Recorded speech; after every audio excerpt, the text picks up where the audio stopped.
Bonjour et bienvenue dans le 21e épisode de Scotch et Domination mondiale. Cette semaine, j'ai une entrevue différente à te présenter. Lydiane Saint-Onge, plus connue sous le nom de Lydiane autour du monde sur les médias sociaux, est venue s'asseoir avec moi en studio et on a discuté pendant environ 45 minutes de la réalité derrière le métier, entre guillemets, d'influenceur. Devenir un influenceur, c'est pas quelque chose qu'on peut faire en allant porter son CV à quelque part. Il faut faire grossir ses plateformes, il faut aller chercher de la notoriété sur les médias sociaux, sur Instagram, sur Facebook, sur YouTube, peu importe où ce que tu t'en vas la chercher. C'est important d'avoir une grosse portée pour qu'ils puissent avoir des marques qui vont venir nous approcher ou qu'on va aller approcher et qu'on va travailler avec eux pour leur faire la promotion en échange de voyages, d'une rémunération, d'objets, etc. Donc, cet épisode-là, ce n'est pas un épisode qui explique comment devenir influenceur. C'est un épisode qui répond à la question sur c'est quoi la réalité en arrière de tout ça. J'ai vraiment voulu aller chercher l'histoire de Lydiane, qui est une histoire qui est super intéressante. Elle a fait occupation double. Ensuite de ça, elle a été courtière immobilière. Bref, on va tout passer à travers de ça dans cet épisode de podcast. Donc, l'objectif, c'est un petit peu plus de vous inspirer, contrairement à nos podcasts habituels où ce que je veux vraiment vous donner des trucs techniques, concrets, applicables. Là, c'est plus une espèce de vue d'ensemble sur la réalité derrière un influenceur. Si jamais tu veux des trucs concrets pour être capable de faire booster ton Instagram, je t'incite fortement à regarder notre épisode de podcast avec Charlie Fernandez. Bien sûr, il va y avoir un lien sous cette vidéo pour que tu puisses aller la voir et on en a également une sur YouTube avec Stanislas Leloup qui a une croissance fulgurante sur YouTube. Alors, lui aussi, si jamais c'est quelque chose qui t'intéresse, je t'incite fortement à aller visionner cet épisode de podcast. Donc, j'en dis pas plus long et on saute tout de suite dans mon entrevue avec Lydiane Saint-Onge, a.k.a. Lydiane autour du monde.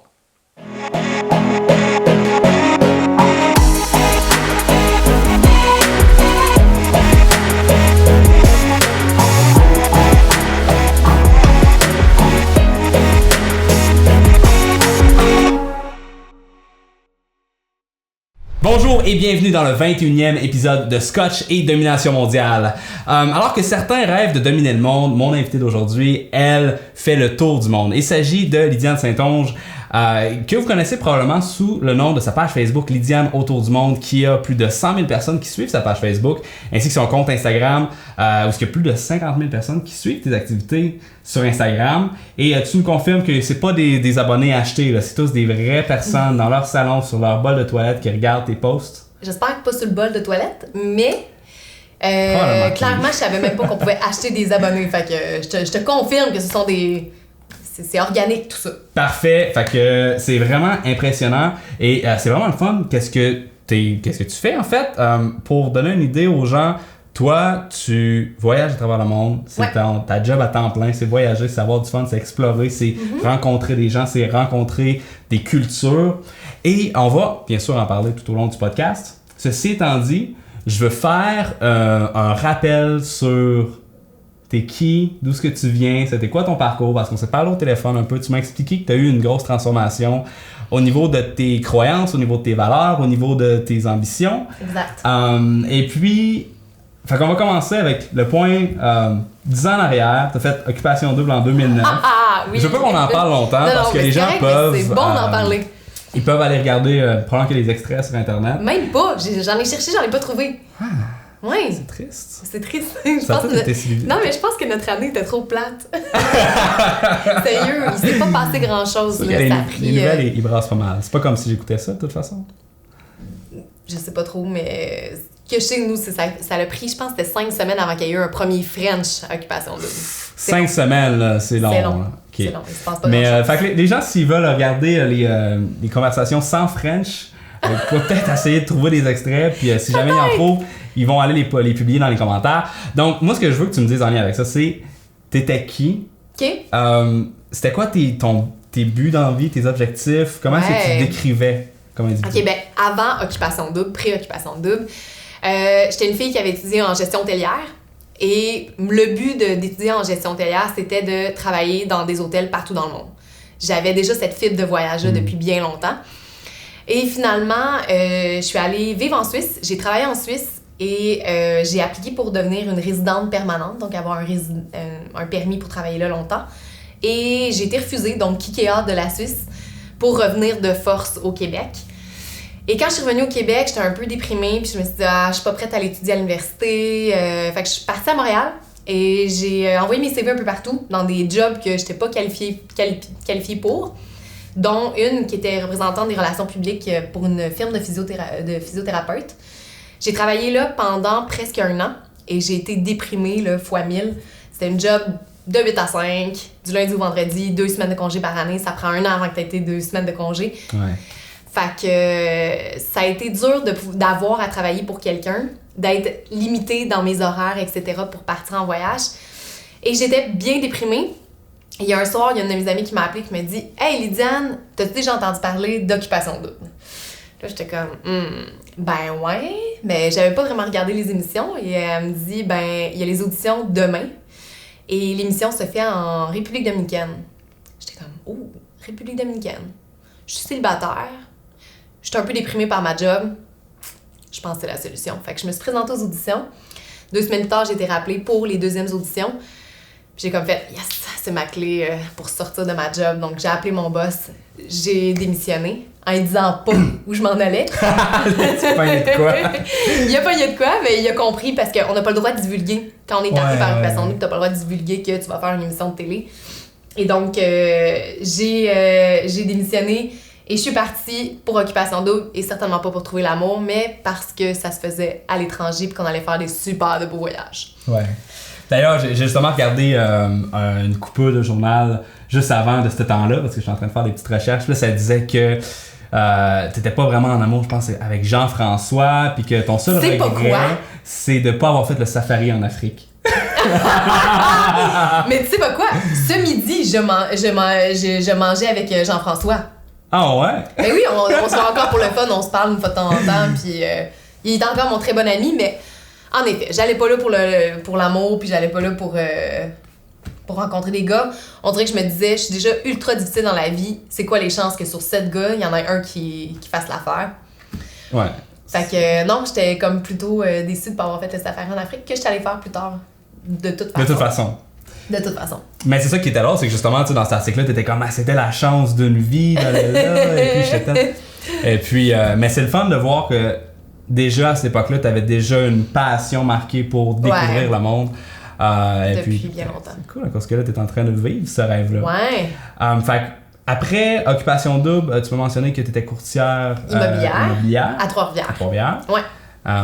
Puis là, ta vie a comme pris un autre beat pendant quelques temps. Exactement. Pendant 3 ans et demi, là, mon but, c'était d'avoir un gros salaire, la grosse maison, la voiture. Puis la voiture, moi, j'imaginais contre une décapotable avec des sièges rouges en cuir, puis décapotable noire, BMW. C'était ça que je voulais. Puis au bout de 2 ans, j'ai réussi à atteindre tous ces objectifs-là que je m'étais setés, que je pensais que j'allais atteindre 10 ans plus tard. Et que finalement, ça a été ultra rapide. Et j'ai fait comme « Oh! OK. » Et j'ai donc pu expérimenter c'était quoi d'atteindre ces objectifs. Et ça m'a vraiment laissé de glace. Je pensais que d'avoir une maison puis un gros salaire, d'être reconnue comme une femme d'affaires, ça allait vraiment... package. Ah, le gros package. J'imaginais comme ça puis je pensais que ça allait me remplir d'un certain bonheur, que j'allais me sentir accomplie dans la vie. Ça a été l'opposé. Je me suis sentie vide d'avoir une maison qui était finalement vide parce que j'étais toute seule dans cette maison-là. Conduire ma voiture, ouais, c'était le fun d'avoir les cheveux dans le vent l'été, mais est-ce que ça justifiait les 80 heures passées au travail à chaque semaine à pas voir mes amis? Non. Et j'étais super stressée. Fait que c'est comme si, tranquillement, pas vite, j'ai réalisé que c'était pas le beat de vie que je voulais et que d'être ma propre boss, je pensais que je pouvais partir en voyage quand je voulais. On dirait que la pensée magique de dire « Ah! Ben là, c'est toi qui fais tes horaires, ben donne-toi des congés. » Non, ça marche pas de même. Ça marche pas comme ça. Et donc, j'ai pas pu voyager beaucoup. Fait que ces 3 ans et demi-là, j'ai été uniquement dans le travail, à travailler là, 6 heures le matin, minuit le soir, les week-ends, tout le temps. Je suis restée, j'ai été célibataire pendant un méchant bout. Puis je voyais pas souvent mes amis. J'étais plutôt... Le travail prenait toute la place. Ah ouais, clairement. Puis même, mettons, un souper, mettons que je mangerais avec toi, ben, je répondais au téléphone non-stop, là. J'étais pas présente mentalement. c'était pas le genre de vie que je voulais mener. Puis, fait que tranquillement vite, ça a fait son chemin. J'ai lu des livres d'inspiration spirituelle, etc., qui m'ont fait voir qu'il y avait peut-être autre chose pour moi dans la vie et que ma passion du voyage était quelque chose que j'avais vraiment besoin d'accomplir rapidement. Et j'avais cette urgence de vivre-là puis j'avais pas le goût d'attendre 10 ans. Je trouvais que 10 ans, c'était trop long. Je me disais que j'allais faire un burn-out. Puis je voulais pas attendre certainement pas 65 ans pour avoir ma retraite puis partir à l'étranger. Ouais, parce que là, c'est quand t'as la forme, en fait. Ben, c'est ça. Voyager, pas quand t'as la misère à marcher. Peut-être pas non plus quand t'as des enfants, puis une encore. famille, puis tout ça. Puis là, j'étais célibataire à ce moment-là. On dirait que c'était le parfait moment pour dire « Hey, you know what? J'ai rien à perdre. Puis j'ai une vie à vivre. YOLO. YOLO. » Fait que j'ai tout T'as dit laissé. quelque chose de vraiment intéressant. T'as dit que tu pensais qu'en étant ton propre patron, t'aurais pu justement te donner des vacances, t'aurais pu faire ça. Et je pense que c'est une erreur qu'il y a beaucoup de gens qui font en démarrant leur entreprise, c'est qu'ils prennent pas conscience de à quoi va avoir l'air leur entreprise une fois qu'ils vont avoir du succès. Tellement. Parce que trop souvent, les gens se démarrent des entreprises et deviennent prisonniers du lifestyle qui vient avec. Ouais. Puis, tu sais, c'est pas pour... Il y a comme un espèce de mouvement là, des lifestyle business. Oui. Et puis, il y a trop de gens qui oublient le lifestyle dans le lifestyle business. Ils en viennent qui détestent leur travail, qui détestent ce qu'ils font. Puis c'est pour ça que je pense que c'est important, non seulement de faire des projets qui vont, oui, rapporter de l'argent, puis qui vont réellement répondre à un besoin dans le marché, mais surtout de le faire avec passion. Quelque chose qui va, que t'as pas le choix d'aller vers ça parce que ça t'intéresse, ça t'intrigue, puis en tout cas. La clé de tout ça, je crois, c'est l'équilibre. Parce que souvent, les gens qui démarrent leur entreprise, c'est parce qu'ils sont passionnés, mais il y a une limite à être passionné. Puis je pense qu'il faut essayer de garder cet équilibre-là, qui est un équilibre avec la famille, avec les amis, se garder un week-end pour aller camper, pour aller faire du sport ou pour aller s'étendre sur une plage, whatever, mais juste se permettre de faire autre chose que juste travailler. Parce que peu importe à quel point tu es passionné par quelque chose, tu ne peux pas être passionné à 100% à temps plein là-dessus. Tu vas t'en écœurer. C'est comme quelqu'un qui est passionné du chocolat, tu lui fais manger du chocolat pendant une semaine non-stop. Passionné du chocolat. Ça existe. Ben, cette personne-là, là, elle va en vomir à la fin de la semaine. Ouais. Mais tu sais, c'est la même chose pour n'importe quoi, pour le travail, pour le voyage. Et même moi, après 2 ans d'avoir voyagé pratiquement non-stop, j'ai eu une petite écœurantite, là. J'ai eu un petit trop-plein de voyage. J'aurais jamais pensé dire ça. Mais j'ai eu comme un besoin de dire « Ouh, je pense que je reviendrai au Québec, puis je me poserai ou je me prendrai un petit chez moi parce que j'ai juste le goût de cuisiner dans une cuisine avec des ustensiles qui font du sens. Prendre ma douche les pieds nus et non dans des sandales. C'est con, là. Ou dormir dans un lit que je sais qui est propre. Ouais. Je sais que t'es Moi, je comprends ça à 100%. Dans le sens que tout ce que tu me dis, je suis comme à chaque fois, chaque fois que je pars, une soirée, quand je m'en vais dormir sur le couch de mes amis à cause que j'ai trop fait la fiesta, je déteste mon expérience. Mais dis-toi que c'est ça que j'ai fait pendant 2 ans. J'ai été en Malaisie pendant, pas 2 ans, pendant 3 mois, puis quand je suis revenu, j'étais comme, c'est quoi le trip de tout le monde qui part en voyage? Oui, c'est le fun, ça te fait découvrir autre chose, mais c'est le fun aussi d'avoir son chez-soi. Totalement. Puis d'avoir son noyau aussi social. Fait que toi, on va en reparler tantôt, mais là, je pense que je trouve que c'est comme le fun qu'on en parle maintenant. Présentement, ton lifestyle ressemble à quoi, là? OK. Mon lifestyle ressemble à... j'ai maintenant un chum. Ça fait 3 ans. Donc, ça existe et ça se peut des relations... Je regarde tous les gars. Je suis comme... Non, mais ça se peut des relations... Regarde, dis-leur. OK. Gang, ça se peut des relations à distance. J'ai réussi à faire vivre un couple, maintenant ça fait 3 ans. Donc, il me laisse partir en voyage. Il aime le fait que je m'accomplis. Donc, ça se peut. Il faut juste vouloir et garder une bonne communication. Définitivement. Ça doit pas être facile, hein? Ben, en tout cas, bref, mon lifestyle, pour répondre à ça, c'est... je suis en couple, j'habite à Montréal, donc je suis basée à Montréal, près de l'aéroport. C'est comme... Ouais, je suis presque abonnée à Théo Taxi là, pour mon taxi jusqu'à l'aéroport. Je voyage entre 6 à 7 mois par année. OK. Mais séparés, morcelés par petits voyages de 2, 3, 4 semaines, des fois jusqu'à 2 mois maximum. Et sinon, à part de ça, je travaille sur plein d'autres choses. Quand je suis à Montréal, je peux travailler sur des conférences, sur un livre qui s'en vient, sur mes produits de boutique en ligne. Des fois, ça peut être des chroniques à la télé ou à la radio, des chroniques de voyage. Donc, je suis assez occupée. Des fois, c'est des podcasts. Des fois, c'est des podcasts. Fait que je gère tout ça. Ça a toujours un rapport avec le voyage. Donc, que je sois pas en voyage, mais je parle de voyage. Fait que c'est comme tout le temps un rapport avec le voyage, mais sans pour autant que je sois toujours en voyage. T'as-tu une autre passion que le voyage? Ouais, la bouffe. La bouffe? T'es une foodies? Ben, tout ce qui est santé, en fait. Les huiles de santé. Vas-y, non,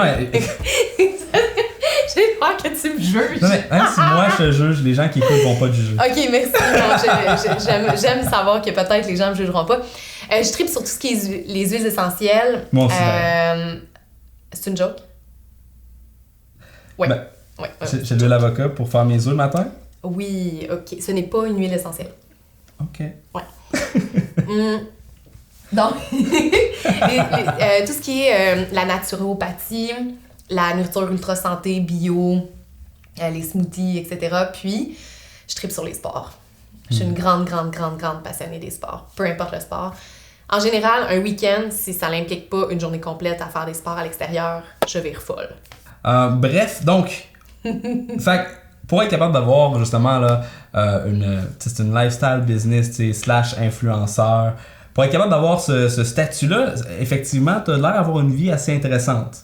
Moi, si je me prendrais tout le temps en photo en train de faire mes activités, je pense que les gens me trouveraient peut-être un peu plate à côté de toi. Weird? Ok.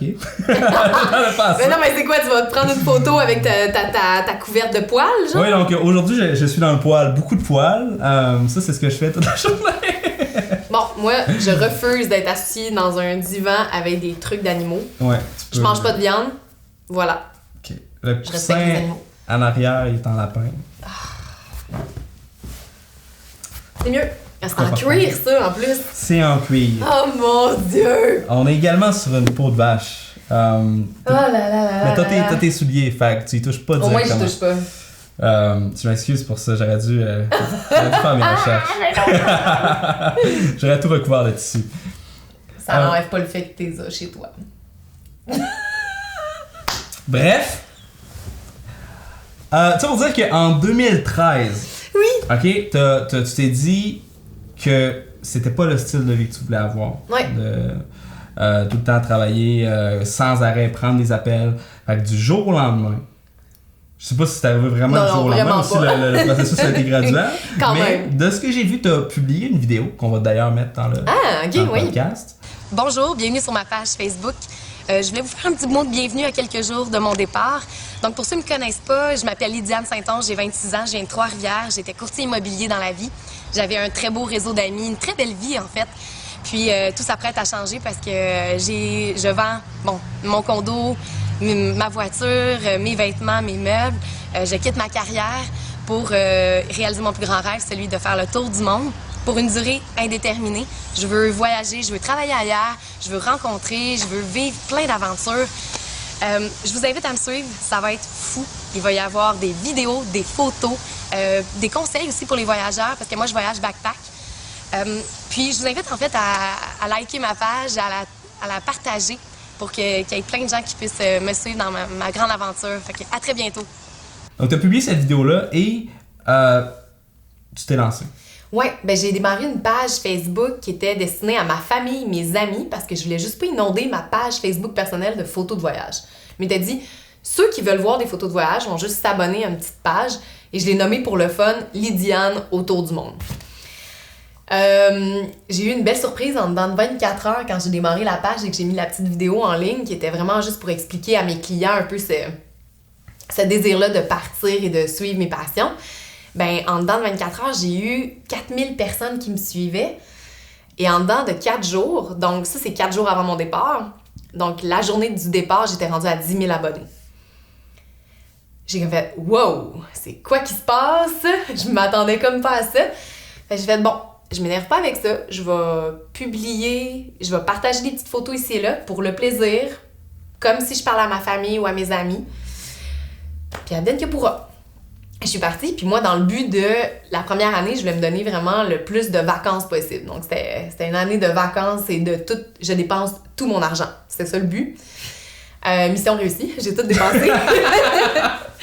Et après ça, je voulais m'en aller en Australie, travailler comme dive master, donc enseigner la plongée sous-marine pour me ramasser de l'argent.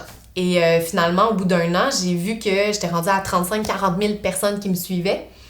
j'ai compris que peut-être je pouvais faire quelque chose avec ça. Je suis revenue au Québec, j'ai démarré un petit site web qui était pour un peu répondre aux nombreuses questions que je recevais par jour au sujet des destinations que j'avais visitées. Parce que là, c'est ça, visitées. les gens, ils allaient sur les médias sociaux, ils t'écrivaient. Oui, je recevais un minimum de peut-être 50 messages par semaine.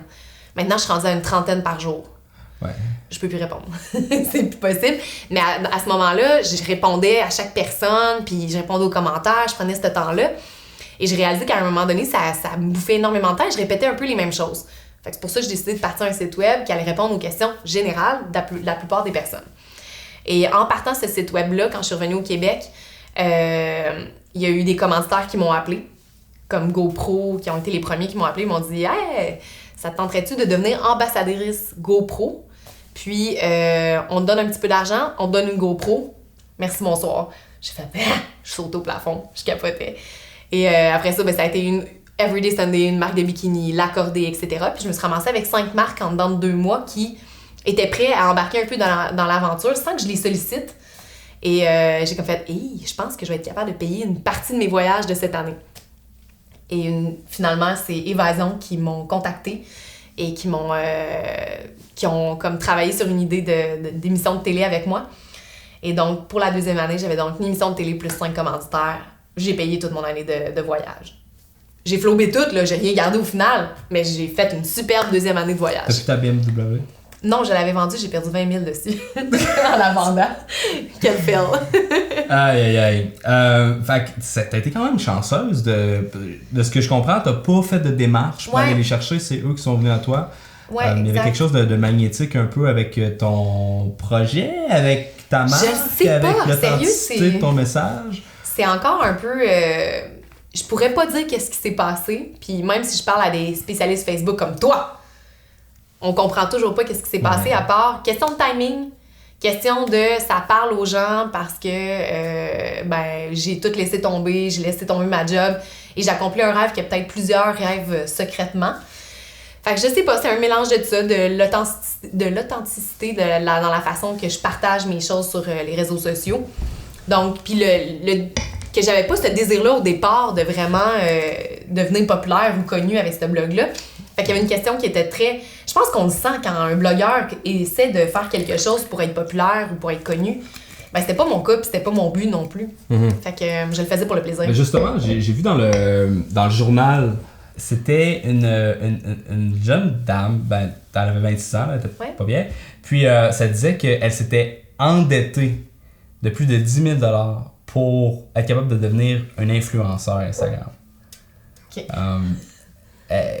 Essentiellement, la personne elle a pris des dettes pour être capable de devenir quelqu'un qui a ton métier un peu, si on veut. Qu'est-ce que tu penses de tout ça? Est-ce que tu... J'ai comme l'impression que c'est une tendance, il y a de plus en plus de gens qui font ça. Puis toi aussi, tu t'es endetté d'ailleurs pour être capable de... Quand on y pense, c'est ça que t'as fait. T'as tout vendu, puis t'es en voyage, t'avais déjà de l'argent, t'as tout vendu. Mais je me suis clairement pas endettée. Quand même pas. Ouais. Mais je l'ai pas fait pour les autres. Je l'ai fait parce que moi, j'avais besoin de voyager. Là, j'ai tapé sur le micro. Je l'ai fait parce que moi, j'avais besoin de voyager et non pour les autres. OK. C'est là la grosse différence à mon avis, là. Donc, la fille Instagrammeuse qui s'est endettée. Mais je peux comprendre, il y a tellement une grande pression sociale à essayer de devenir quelqu'un. On dirait que les gens, surtout les jeunes, s'identifient énormément aux réseaux sociaux, s'identifient un peu aux gens qui sont connus, qui sont populaires. Parce que plus tu as de likes, mon Dieu, plus tu peux booster ton ego, plus tu penses que t'es hot, tu penses que t'as de l'influence. Mais au final, c'est pas ça du tout. Puis je pense que ça envoie un mauvais message aux jeunes parce que le but des réseaux sociaux, oui, c'est de partager plein de choses, mais moi, je vois ça un peu comme étant partager son opinion, partager ses expériences. Moi, j'aime partager des choses qui sont positives. Oui, il y a des choses négatives qui peuvent m'arriver, puis je vais le partager aussi, mais j'espère qu'on peut utiliser ça d'une belle façon, puis c'est pas pour devenir quelqu'un qu'on devrait utiliser les réseaux sociaux, puis c'est pas par là que tu devrais vivre ta vie. Au contraire, et il faut être authentique là-dessus, puis quelqu'un qui essaie de démarrer une page Instagram ou une page Facebook, puis qui veut propulser ça, puis qui c'est juste pour être connu, à mon avis, ça marchera juste pas parce que les gens vont le sentir. Donc, il faut le faire pour soi, puis il faut le faire parce qu'on aime ça, et non parce qu'on va être connu. Mm-hmm. c'est le fun d'avoir ton opinion là-dessus à cause que malheureusement, il y a des gens qui encouragent cette culture-là. Tu sais, je veux dire, le livre de Noémie Dufresne s'appelle Un like à la fois. Ah! Oh my god, j'ai eu ta réaction live sur la caméra, c'est malade. fait que ben, c'est le fun que justement de voir que tu prends ces valeurs-là. Mais c'est pas important au final. Les réseaux sociaux, c'est pas important. C'est pas ça la vie. La vie, ça se passe en dehors de l'ordinateur. Puis, autant que je suis contre les réseaux sociaux et que je dois les utiliser, et que je les utilise pour partager, et c'est ça, j'essaie de partager des belles choses parce qu'il y a tellement des choses négatives, des choses non pertinentes sur les réseaux sociaux. J'aime enrichir les gens de nouvelles connaissances sur un pays, partager des belles choses. Puis j'espère qu'on peut utiliser ces réseaux sociaux-là à bon escient. Puis moi, ce que je veux faire, c'est d'essayer de faire sortir ces gens-là de derrière l'ordinateur pour les amener à faire des activités. Puis c'est ça que je me suis donné comme mission cette année. Je veux faire des randonnées, je veux faire des meetings dans un parc, faire du yoga paddleboard, puis inviter ma communauté à venir me rejoindre parce que je l'ai fait à quelques reprises dans cette année ou sinon dans les années précédentes. Et la réaction des gens, ils se sont fait des amis, ils ont connu du monde. Je trouve ça le fun et je crois que c'est à ça que ça devrait servir les réseaux sociaux. À sortir le monde puis à se réunir dans la vraie vie et non derrière un ordinateur. C'est tellement bien dit. Ouais.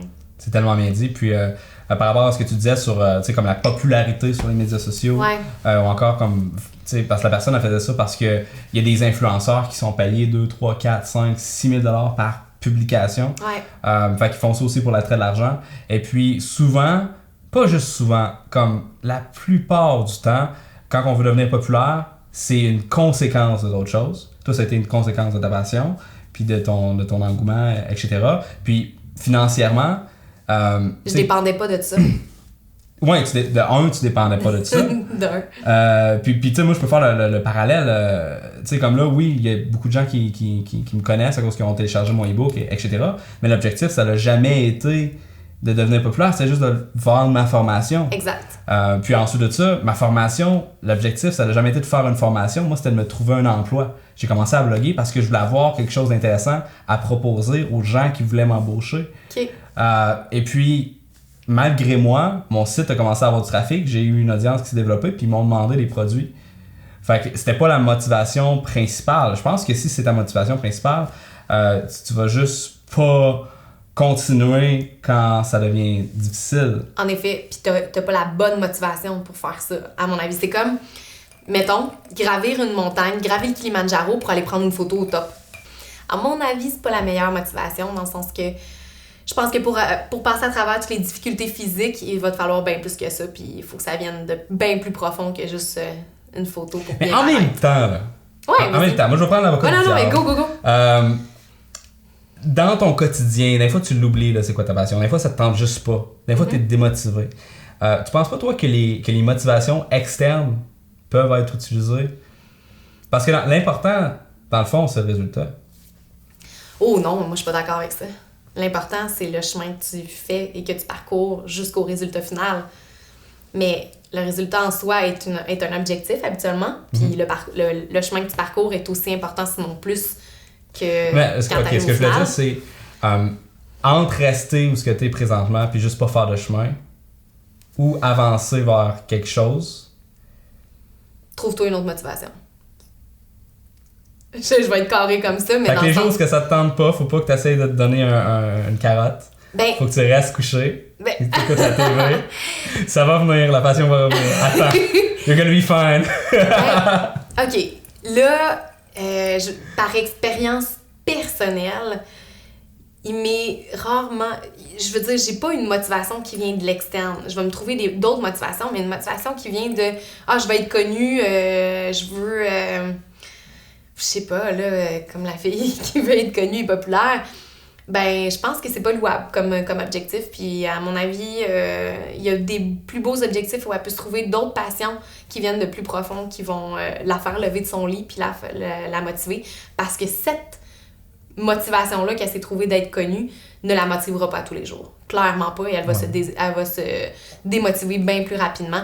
Fait qu'à mon avis, ouais, il y a des journées où ça arrive que toi et moi, par exemple, qui est des deux personnes ultra passionnées, ben ça me tente un peu moins. Ben so what? On a le droit. Be it. Vis là ta journée où t'es moins dedans. Ça arrive à tout le monde. Essaye pas de te trouver 4000 raisons. Oh mon Dieu, pourquoi je suis comme ça aujourd'hui? Mais non, ça arrive. So what? Tu passes à travers ta journée. Il y a aussi le fait que, tu sais, on n'est pas obligé, tu sais, on sait qu'on est passionné sur quelque chose, mais on n'est pas obligé de vivre cette passion-là à tous les jours. Dans le sens que, présentement, peut-être que tu te sens passionné, mais peut-être que ça te tentait pas tant que ça de venir à Trois-Rivières, mais que tu t'es peut-être. C'est comme une relation de couple, la passion. C'est bien ça. Hein? Vas-y. Relation de couple. On est bien passionné au départ, là, on y va à fond, la caisse. Puis, à un moment donné, ben, il y a des hauts, il y a des bas. Oups, il y a un petit plat, ascendant, descendant. Ben, c'est un peu la même chose avec ta vie, avec ta passion. Puis, il faut que comme moi, ma passion du voyage, il faut que je renoue avec elle. Il faut que je trouve des nouvelles choses qui vont me donner le goût de partir en voyage. Ça se peut que si tu me dises, hey, ça te tente-tu d'aller au Mexique, un petit tout inclus? Ça se peut que ça me tente un peu moins, même si c'est du voyage. Mais si tu me parles d'Islande, puis de partir faire du camping, puis on va aller monter un glacier, puis tout ça, puis je serais comme, ouh, là, je le sens. Là, je le sens, la passion elle commence à monter, puis là, j'ai hâte de partir. Okay. Mais il faut juste que je trouve des façons de faire, puis des fois, de revenir un peu au Québec, de me poser, de prendre un petit break, me donne justement le goût de repartir. Mais me donne aussi le goût de revenir. Fait que j'essaie de trouver un petit équilibre là-dedans. On va parler un peu plus du côté business de ton lifestyle. Donc, présentement, tu as des sponsors. Ouais. T'en as combien? Bonne question. T'en as beaucoup? Là, t'as un agent. Comment ça marche, là? Comment est-ce que le back-end financier, logistique, gestion, prendre des pauses, prendre des mandats, comment ça marche? OK. J'ai une agente. Une agente qui s'occupe de plein d'autres talents, comédiens, animateurs et même un YouTuber puis moi. Donc, elle m'aide à gérer les contrats, gérer les demandes de conférences, les demandes de partenariat, des demandes pour faire un projet X ou Y. Donc, c'est elle qui s'occupe de ça, c'est elle qui s'occupe de négocier et c'est elle aussi qui est capable de déterminer une certaine valeur parce qu'elle a déjà travaillé avec des YouTubers ou des influenceurs, donc elle sait à peu près c'est quoi les valeurs que ça vaut, un post sur Facebook par exemple, un post sur Instagram. Donc c'est elle qui gère ça, tout en communiquant avec moi beaucoup, mais donc j'ai une agente qui m'aide beaucoup. Là en ce moment j'ai 6 commanditaires, donc des commanditaires annuels, avec lesquels je suis vraiment une ambassadrice, je représente la marque, j'endosse complètement la marque et c'est des marques qui m'ont approché, mais que j'ai choisi aussi. Donc, peut-être que par semaine, je reçois 10 demandes de marques qui veulent me sponsoriser ou faire un partenariat avec moi. Donc, il y en a beaucoup qui passent pas, là. Ouais. C'est juste parce que je trouve ça si important. Je suis authentique et ce que je partage sur les réseaux sociaux, c'est parce que c'est des choses que je crois. C'est des choses que j'utilise.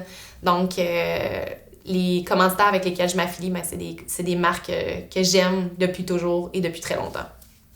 Fait que marques de sac à dos, que ça soit pour l'appareil photo, que ça soit pour les bikinis, etc., c'est toutes des marques auxquelles je crois puis que je bullshit pas personne, finalement. OK. Donc là, t'as des... c'est des contrats annuels que tu as dit que tu as avec ces marques-là? Fait qu'avec les 6 marques, j'ai des contrats annuels. Après ça, on tombe dans les partenariats court terme. Partenariat court terme, ça peut être, par exemple, Tremblant. Tremblant qui m'invite pour un week-end à venir faire du ski, par exemple. Donc, je vais devoir partager sur mes réseaux sociaux que je fais du ski à Tremblant. Je vais avoir un salaire qui vient avec ça, plus être hébergé, billets de ski, etc. Donc, avec un nombre X de posts que je dois faire sur les réseaux sociaux. Ça peut être Air Transat qui me dit, comme l'année passée, Air Transat m'ont donné un choix de 3 destinations. Et j'ai choisi la destination et je devais m'organiser un voyage là-dedans. Donc, ils me laissaient comme un carte blanche sur la façon que j'allais voyager. Fait que je leur ai dit que j'allais faire un road trip en camping avec mon chum. Puis je suis partie au Portugal 2 semaines. Puis eux m'ont donné un salaire X, m'ont donné... ils ont payé toutes mes dépenses, que ce soit le vol, la nourriture, etc. là-bas. Et le but, c'était de promouvoir la destination. Donc, même pas promouvoir Air Transat. Parce que Air Transat est le seul qui fait un vol direct Montréal-Lisbonne et ils sont les moins chers. Ouais. Donc, pour eux, ça valait même pas la peine que je leur fasse de la pub directement, mais plus de la pub pour la destination. Ils sont bright. C'est quand que t'étais là? J'étais allée en juin passé. Moi, j'y étais en avril passé, 3 semaines. Ah! Justement, j'avais pris à Transat, c'était ça. C'était pas cher, c'est. Non, c'est pour de vrai. 450, je pense. Ouais, moi dans le temps que j'étais allée 600. Non, c'est. Fait qu'il était wise, fait que là on va sûrement refaire un autre projet avec eux cette année. Fait que ça, des petits projets sporadiques comme ça, j'en ai énormément. C'est le fun. Ça te fait un beau projet vacances / travail un peu parce que tu sais, faut que tu fasses tes posts, faut que tu sois puis conscient, mais j'ai une bonne liste de posts à T'as faire. une bonne liste? Ok. Non, ce n'est pas vraiment des vacances, puis quand mon chum me suit, ben il le sait. Il va me laisser travailler le matin, on va aller se promener l'après-midi, on va aller faire des activités où il y a une journée complète que je vais prendre puis je vais juste travailler. Donc, il est au courant, lui, il amène son livre, il s'en va à la plage, il est bien correct avec ça, tu sais, il y a quand même des vacances payées. Mais ça reste que pour moi, ce qui est bon, c'est que c'est une façon aussi de me donner du contenu sur mes plateformes. Donc, avant, ce que je faisais, j'avais juste des commanditaires annuels. Fait qu'il fallait que je prenne mon salaire que je recevais de mes commanditaires annuels puis je l'investisse dans des voyages pour donner du contenu sur mes plateformes. Maintenant, je suis invitée souvent pour des voyages, donc j'ai plus nécessairement à débourser cet argent-là que je recevais de mes commanditaires pour payer mes voyages. Fait qu'il y a une certaine façon où maintenant, je vais pouvoir commencer à mettre un peu d'argent de côté pour mon futur, que je suis pas une très grande fan de REER. Pour avoir des voyages comme ça. Hein? Comment est-ce que je ferais, moi, pour avoir des voyages comme ça? Une plateforme d'au moins 100 000 abonnés, ça va aider. Ça me prend un agent. Ouais, c'est ça. Puis il y a les conférences aussi qui m'aident. Je donne des conférences, tu peux en donner. Ça, tu dois faire ça, des conférences? Ouais, mais je suis un petit gars gêné. Les caméras, ça va, là, mais les conférences... Mais dans tout ça, là, il y a aussi un gros choix de qu'est-ce que je dépense dans ma vie. J'ai quand même appris une chose, c'est que plus j'ai de biens matériels, plus je me mets un stress financier sur les épaules et moins j'ai d'argent à dépenser dans mes voyages. Fait que j'ai fait un choix. Un choix d'avoir une petite voiture pas chère ou pas de voiture du tout. Le choix d'avoir pas des meubles fancy, puis pas trop de vêtements non plus, puis pas 400 paires de chaussures. Parce que cet argent-là, mais j'ai le goût de l'investir dans mes voyages. Fait que c'est un choix qu'on fait, puis ben moi, c'est ce choix-là que j'ai fait. Je pense que t'as pas une grosse hypothèque non plus. Si t'es pas là la moitié du temps, c'est difficile de justifier. Clairement pas. C'est pas mon but dans la vie. Non. Non. Fait que quelque chose où je suis bien, un minimum, c'est assez. C'est correct, ça. Ouais. Et puis là, maintenant, t'es en train de commencer à explorer un peu le commerce électronique. T'as une boutique en ligne où on peut retrouver ton livre, où tu partages tes récits de voyage avec des photos que t'as pris, ainsi que un bandeau et une serviette. Ouais, exactement. Fait que j'ai essayé ça récemment. En fait, ça faisait longtemps que je voulais créer ma propre serviette parce que je trouvais que les serviettes en microfibre sont trop petites. Ça me cachait à moitié. Ça coûtait cher. Puis je me suis dit, non, c'est pas vrai. Moi, je peux faire ma propre serviette. Fait que j'ai voulu faire ça. Puis je porte tout le temps des bandeaux en voyage pour le sport ou en voyage, justement. Donc, j'avais l'intention de me faire mon bandeau de rêve. Celui qui a pas trop de couture, qui fait pas mal, qu'on peut porter pendant des heures, qui est doux. Donc, je me suis dit, bon, je vais m'essayer. J'ai une amie qui est designer qui fait un peu ce genre de choses-là dans la vie. Donc, elle m'a aidé à designer le bandeau plus la serviette. On s'est dit, on va tester le marché avec ça. On va voir si mes abonnés seraient intéressés à acheter des produits Lydiane autour du monde. Et finalement, on a eu une super bonne réponse. Les gens ont vraiment été intéressés. Ils achètent mes bandeaux et mes serviettes. Fait que là, j'ai fait, oh wow, ok, bon, mais ils sont intéressés. Je vais développer d'autres produits qui pour moi sont essentiels, qui me permettent d'être juste plus confortable quand c'est question de vêtements ou plus utile pour des produits de voyage typiques. Fait que là, je suis en train de travailler là-dessus. J'ai une quinzaine de produits qui s'en viennent. Là. Si tu peux nous en parler un peu? Ben oui. J'ai un étui pour passeport que je suis en train de faire, qui va être joli, le fun, puis qui me permet de bien protéger son passeport. Je fais faire des petits contenants là, pour les shampoings, les crèmes, etc. Là, des contenants qui respectent les limites pour l'avion. Je fais faire une ligne de vêtements, un maillot, un one piece, un rash guard. Je vais faire des bobettes. Yeah! Parce que y a rien de moins le fun que d'avoir des bobettes pas confortables en avion. Bobettes et G-string. Donc, je vais faire des trucs sans couture, en microfibre, ultra confo, justement pour pas qu'on aille... pour qu'on c'est le fun parce que ça reste tout autour du voyage. Et ça sera toujours ça. Tu vas pas brancher vers je peux faire un chandail avec ma face dessus. Non, merci. C'est tout dans une optique de tu prends ça. Ouais, vraiment. Puis je veux rester là-dedans et je veux rester dans les produits que moi j'utiliserais à des prix que je paierais et que je serais prête à payer. Puis le processus pour être capable de créer ces produits-là, Ouais. c'est quoi? Toujours avec la même designer. Et je m'en vais chercher des inspirations. J'étais allée magasiner en Europe la dernière fois que j'étais allée en Espagne. J'ai regardé, je voulais faire des leggings de sport. Donc, je suis allée magasiner dans des magasins de sport, j'étais allée me prendre des inspirations, j'ai pris des photos, j'ai acheté quelques morceaux. Puis ce qu'on fait, c'est qu'on fait un blend des photos, des textures qu'on veut. Puis après ça, on commande ça. Donc, on design le pantalon, on design le t-shirt ou la camisole de sport qu'on veut faire. Puis après ça, on demande des soumissions à des usines. Principalement, nous, on regarde en Chine parce que c'est la vie. C'est là où ils ont le plus d'infrastructures qui sont abordables. Puis il y a toujours un moyen aussi d'aller chercher des usines qui sont responsables, qui payent bien leurs employés. Fait que nous, c'est un de nos critères importants. Puis on essaie de, quand on peut, trouver des matières recyclées.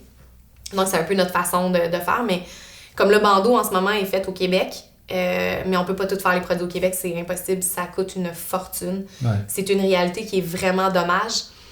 Mais je pourrais pas... Tu sais, si moi je suis pas prête à payer mes leggings 100$, ben je pense pas qu'il y a tant de monde qui sont prêts à payer des leggings 100$. Donc il y a aussi une grosse question de prix puis d'accessibilité. Puis moi, mon but, surtout pour des gens qui voyagent beaucoup. Ben, c'est ça, des gens qui sont minimalistes, mais je pense c'est quoi, c'est Lululemon, t'as des leggings qui... J'ai jamais rien acheté de cher. Lululemon parce que ça coûte trop cher.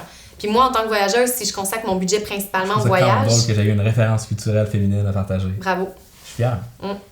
Mais je trouve que c'est important qu'il soit accessible. Puis je parle à une communauté qui n'a peut-être pas justement le goût de dépenser une fortune dans des petits vêtements. On s'entend qu'il n'y a pas beaucoup de tissu après des leggings. Ben, il y en a quand même, là. Il y en a plus que, mettons, un maillot de bain. Plus que les G-strings. Exact. Mais les G-strings sont pas chers.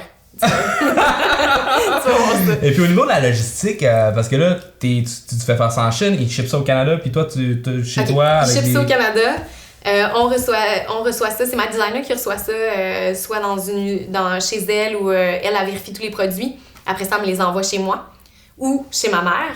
Parce que ma mère est ma principale employée et mon unique employée. Fait que c'est elle chez eux, elle a une petite maison à Longueuil, donc elle store tout ça dans le garage. Elle s'est fait des grosses étagères avec mon père. Puis ils ont toutes les serviettes puis les bandeaux. Puis là, ben elle, quand elle reçoit des commandes, elle les reçoit sur son courriel, elle les regarde, une commande, un bandeau mauve avec une serviette. OK, elle pack ça, elle met l'adresse à la main, tout est fait à la main, elle emballe ça et elle va tout porter ça chez Post Canada. C'est pas la façon idéale et la plus efficace au monde pour le faire. Je sais pas du tout comment on va s'arranger quand je vais avoir 15 produits, parce que 15 produits égale 5 caisses par produit au minimum. Fait que je sais pas trop. Le garage est déjà plein. Nous, ce qu'on fait, je veux juste peut-être t'aiguiller, là, il y a des compagnies comme Shipwire, Sears Logistics, puis Facebook FBA. Nous autres, on utilise, pas Facebook, Amazon, parce que je sais pas pourquoi j'ai dit Facebook, FBA, Facebook. Anyway, Amazon FBA, nous autres, c'est ce qu'on utilise. On envoie nos colis là-bas. OK. Et puis, quand il y a des ventes sur Amazon, tu s'occupes de toute la livraison puis le service à la clientèle. Puis toi, tu peux synchroniser tes ventes de ton site web. Si tu as un site WordPress. Fait que tu prends WooCommerce. Ouais. Tu vas prendre une application qui s'appelle ShipStation. ShipStation, ça prend tes ventes de WooCommerce. OK. Et ça les synchronise avec n'importe quel service de logistique. Fait que Amazon, Shipwire, puis toutes les autres qui existent. OK. Fait que tu les envoies direct chez Amazon. OK. Comme ça, tu te sauves une étape de shipping, tes produits tu vas avoir une meilleure marge sur tes produits. Puis les cotes qui se prennent sont assez basses. Il y a des petits frais d'entreposage, mais c'est vraiment pas la fin du monde. Puis, c'est eux qui emballent tous tes produits et qui les shippent aux bonnes adresses ou pas? Exactement. Mais... Fait que t'as un chandail rose avec un legging bleu, puis un bandeau, puis un livre. Ouais. Ils vont tous s'occuper de ça. Mais faut que ça passe par Amazon ou non, pas du tout? Ça passe par ton site. Tu peux-tu avoir des particularités d'emballage? Je pense qu'on va d'emballage? se parler après le podcast. Là. Ouais. Des particularités d'emballage? Parce que là, toi, t'as pas... moi, j'ai tout un emballage en matière recyclée, avec un petit sticker, une petite boucle. Tu sais, c'est vraiment cute, là. Mais il va peut-être falloir que tu prennes un autre distributeur qu'Amazon pour ça. Ah, OK. Mais il y en a plein, là, des compagnies qui offrent ce genre de service-là. Sérieux? Et ça se synchronise automatiquement avec tes ventes sur ton site web. On se parle après. Parce que là, moi, je pense à ta mère, je suis comme pauvre. Oui, c'est ça. En même temps, elle est contente de t'aider, ça va être la fun. Ben, en fait, elle veut travailler pour moi, c'est parce qu'elle, elle travaille plus depuis un petit bout. OK. Fait que, elle était bien. Elle a hâte d'être dans le jus, là.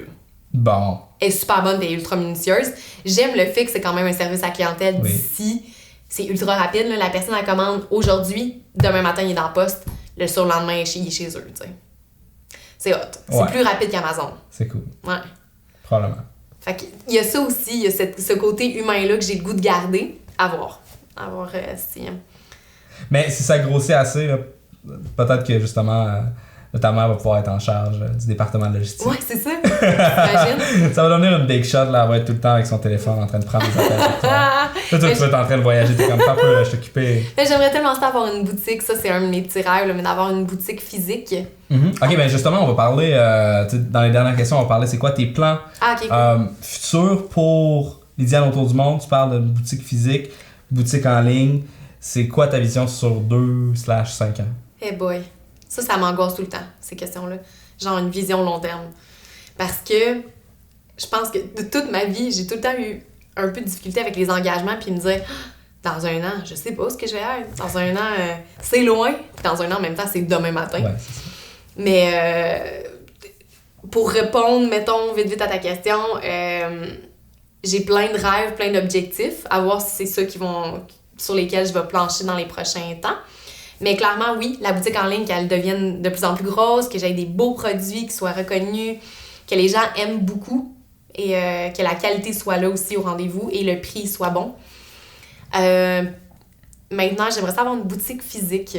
Ça serait vraiment un de mes petits dada. Là. Je sais que ça coûte cher, je sais que c'est pas rentable nécessairement d'avoir une boutique avec comme un local physique où j'aurais ma mère qui est là avec tout le shipping en arrière, puis là, on a la petite boutique en avant. Si tu prends ton local à Trois-Rivières, là, tu vas être correct. Ça va te coûter 8,50 de logement. J'avoue. Mais en même temps, j'aimerais aussi qu'à l'intérieur de cette boutique-là, il y ait un café. Un café qui est vegan, bio.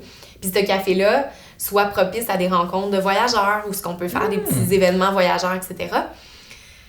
Donc, idéalement, il faudrait que ça se fasse à Montréal. Ouais. Voilà. Et Montréal dit gros loyer, très cher, grosse charge financière. Peut-être avoir un partner là-dessus. Ouais, mais c'est ça que j'avais pensé aussi. Fait qu'il y a peut-être quelqu'un en ce moment qui écoute le podcast. Allô, j'ai déjà ça. quelques noms sur une liste, ça fait quand même un petit bout que je pense. Ouais. Parce que c'est vraiment le fun comme projet. Encore une fois, tu sais, oui, c'est un café, mais c'est encore autour du voyage. Fait que toujours. C'est vraiment le fun. Toujours. Ouais. C'est ma passion. Je peux comme pas faire autrement. Ben oui. Puis c'est le fun parce qu'on le ressent. Fait que c'est honnête. Ben écoute, merci beaucoup d'être venu sur le podcast. On va se faire un dernier chin du gin qui est, ben oui, vraiment bon. Yeah!